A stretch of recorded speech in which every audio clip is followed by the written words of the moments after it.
As ISIS has scattered from the conventional battle space in Syria, the focus has shifted to other parts of the country. The army of al-Assad, backed by Iran and Russia, have confined the rebel militias to pockets all over Syria. The most significant rebel concentration is near the city of Idlib, where Turkish-backed militias and Islamist groups are held up. The war has continued by these parameters, but it has taken a different form. Nearly all of the opposition figures who started the anti-government movement are no longer around, and goals for regime change have vanished as well. This new phase in the war has little to do with al-Assad, ideology, international law, or even the jihadist groups. Instead, every belligerent wants a piece of influence in Syria, which effectively means the dismemberment of the state. My name is Shirvan and welcome to Caspian Report. Over the past year, relations between Washington, Ankara, Moscow, Tehran, and Damascus have improved, but the involved nations are divided into a number of camps. On one side is a coalition of Iran, Russia, and the al-Assad government. On the other is Turkey and the Syrian National Army, which is a coalition of former Free Syrian Army militias and Islamist groups. Meanwhile, Washington uses the Kurdish militias to bolster its separate voice in the conflict. Considering these lines of division, it's safe to say that the only relation the conflict has to Syria is that it happens to be taking place there. This notion was further reinforced by the Pentagon on January 13th, when it was revealed that the CIA seeks to create a new 30,000-strong border security force in the Kurdish-controlled territories in Syria.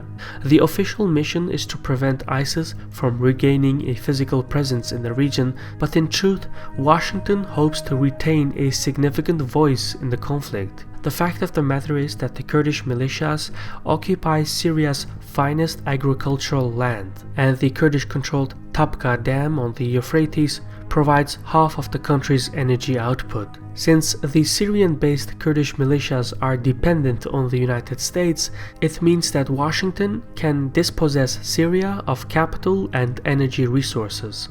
In this context, the plan to strengthen the Kurdish militias ultimately serves the Americans. What's more is that the United States embedded about 2,000 American military personnel in the Kurdish YPG units near Manbij and the Kurdish-controlled territories east of the Euphrates River. The purpose behind this was to deter a Turkish, Russian, or Iranian attack on the Syrian Kurds, and it worked. None of the other powers wanted to accidentally attack American military personnel, which would have given Washington political leverage. By this practice, Washington essentially uses its embedded military personnel as provocative pawns in a game of chess. However, such tactics and the policy concerning the new Kurdish army has driven a wedge between Ankara and Washington. Immediately following the Pentagon's announcement, Turkish President Erdogan pledged to strangle such designs. For Turkey, the primary focus is to contain the influence of the Kurdish militias as opposed to regime change in Damascus. In this framework, the American program is a threat to Turkey's sovereignty, since the ranks of the new border security force would exist mostly of YPG units, which has indisputable ties to the PKK, which is a widely designated terrorist group that has carried out attacks in Turkey over the past few decades.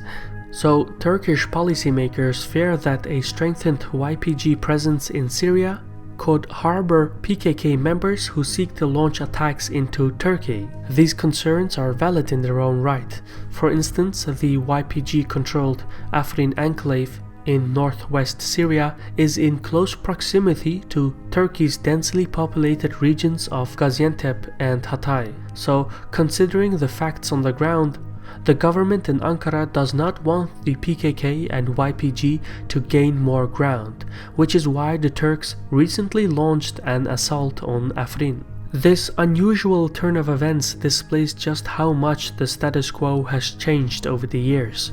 Even supposedly allies and partners have conflicting interests, but the situation in Afrin is further complicated by the involvement of Moscow. Just as Washington has placed American military personnel in the YPG contingents east of the Euphrates, Russia has embedded its troops in the YPG units in the Afrin enclave. So while the Kurdish-controlled regions east of the Euphrates River are part of the American sphere of influence, the Afrin enclave was part of the Russian sphere. What has changed as of January 2018 is that the Russian military forces have either left Afrin or conceded the enclave to Turkey. Either way, the exit of the Russians has decreased the chances of an accidental skirmish between Turkish and Russian forces, which illustrates that Putin has given Erdogan the green light to attack the YPG in Afrin. What exactly incited Moscow to accommodate Ankara is unknown. But what is certain is that for the past year, Erdogan and Putin have conducted several talks concerning a political resolution to the conflict in Syria. As fighting has continued, an increasing number of Russian analysts believe that a military victory in Syria will require years of additional intervention. This is something that Putin cannot afford, nor does he want to. The Russians do not want to make the same mistake as the Americans did in Iraq and Afghanistan by aimless occupation. So for the past 2 years, Russia has been searching for an exit without losing its gains on the ground. It tried to reach an understanding with the United States, but those endeavors failed. So instead, starting from September 2017, Russia has sought to disengage itself from Syria by negotiating a political resolution to the conflict. These negotiations laid the bedrock for the Astana peace talks, where Turkey, Russia and Iran reached an understanding last year in the capital of Kazakhstan. The parameters of the Astana agreement prescribe the setup of 4 de-escalation zones in Syria that would cease hostilities for a period of 6 months. For a moment, a political solution seemed within reach, and the Astana talks shifted the Syrian crisis from military to diplomatic ground.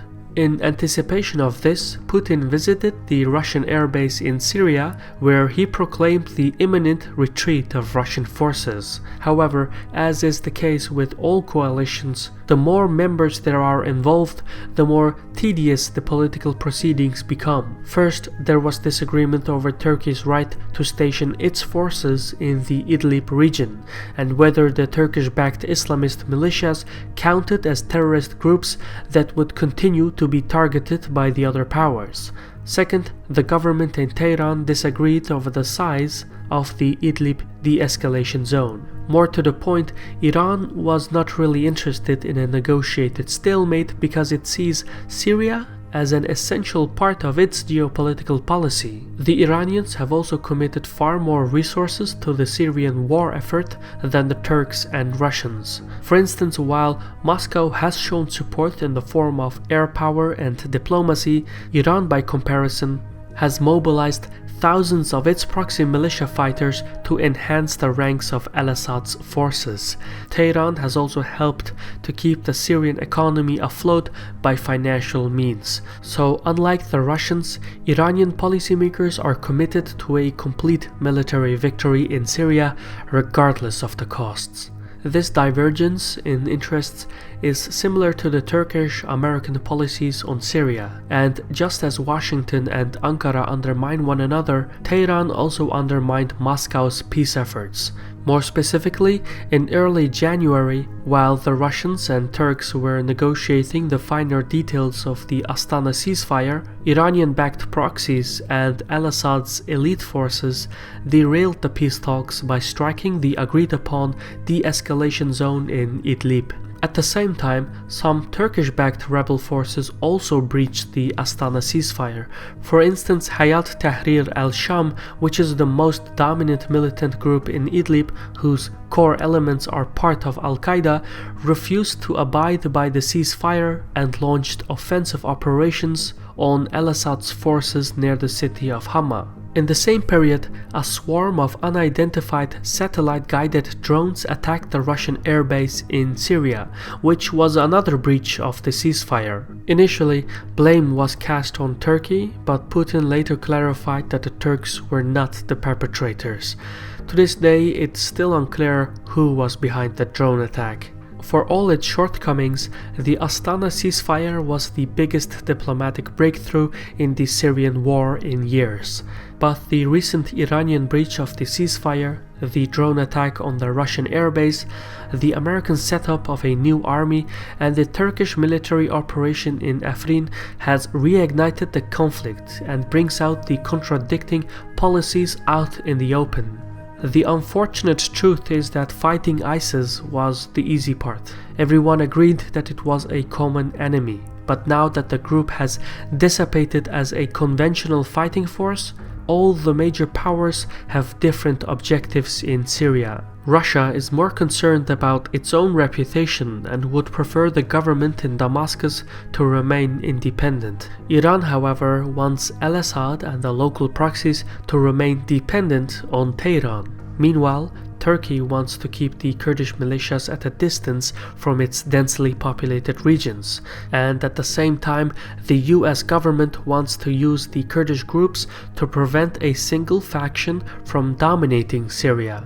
The ultimate result is the gradual institutionalization of the de facto situation on the ground, which is effectively tearing Syria apart, and as the lines of division are reinforced by the involved powers, a political resolution seems an even more distant memory. This was a Caspian report by me, Shirvan. Special thanks to our contributors on Patreon for making this report possible and for helping our channel to remain independent and self-sustained. If you want to learn more about this, visit patreon.com/CaspianReport.